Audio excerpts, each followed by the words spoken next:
আসসালামু আলাইকুম ভিউয়ার্স। আজকে আমি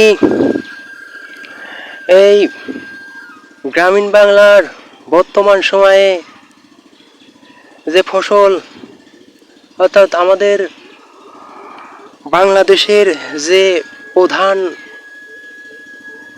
অর্থকারী ফসল হিসাবে পাট চাষ করা হয়ে থাকে, সেই পাট এবং তিল বিষয়ে আজকে আমি আপনাদের মাঝে আলোচনা করব।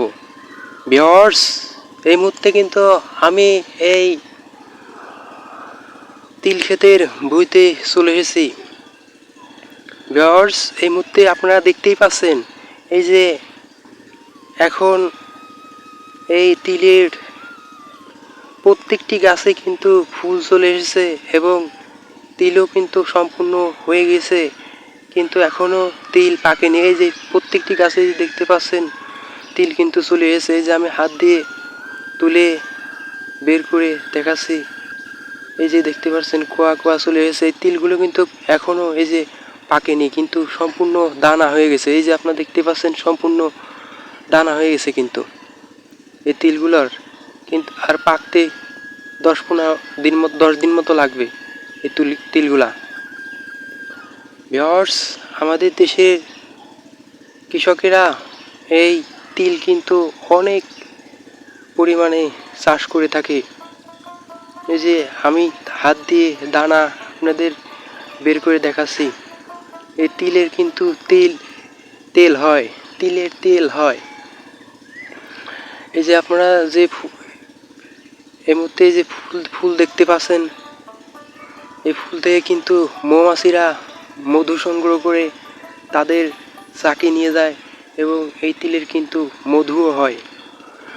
ভিউয়ার্স, এই যে আমি তিলের ক্ষেতের পাশেই এই যে পাট ক্ষেত, এই পাট ক্ষেত দেখাচ্ছি। পাটগুলো কিন্তু এখন 2.5 হাত মতো লম্বা হয়ে গেছে, এগুলো কিন্তু অনেক বড় হয়ে গেছে। এখন এই যে যেহেতু গোধূলিবেলা, এই গোধূলিবেলায় কিন্তু আমি আপনাদের মাঝে এই বর্তমান সময়ে মাঠের ফসলের যে অবস্থা সেই দৃশ্যই এই মুহূর্তে আমি আপনাদের মাঝে তুলে ধরছি। ভিউয়ার্স, এই যে আপনারা দেখতে পাচ্ছেন, এই যে আমি হাত দিয়ে ভাঙছি, ভাঙার পরে এই যে আঁশ বের হচ্ছে, এটা কিন্তু এই যে এগুলো পাটের আঁশ। এই যে এখনো কিন্তু আঁশ সম্পূর্ণ হয়নি, 4 থেকে 5 হাত যখন হবে তখন কিন্তু এই যে এই পাটের আঁশগুলো সম্পূর্ণ হবে। অর্থাৎ এবার যেহেতু বৃষ্টি কম হয়েছে, তার ফলেই কিন্তু পাটগুলো ঠিকমতো বেড়ে উঠতে পারেনি। অন্য বছর কিন্তু আষাঢ় বা শ্রাবণ মাসেই এই পাটগুলো সম্পূর্ণ হয়ে যায়। এবার পানি না হওয়ার কারণে কিন্তু এই অবস্থা, বৃষ্টি যেহেতু কম হয়েছে। এই যে বর্তমান সময়ে কৃষকেরাও কিন্তু থেমে নেই।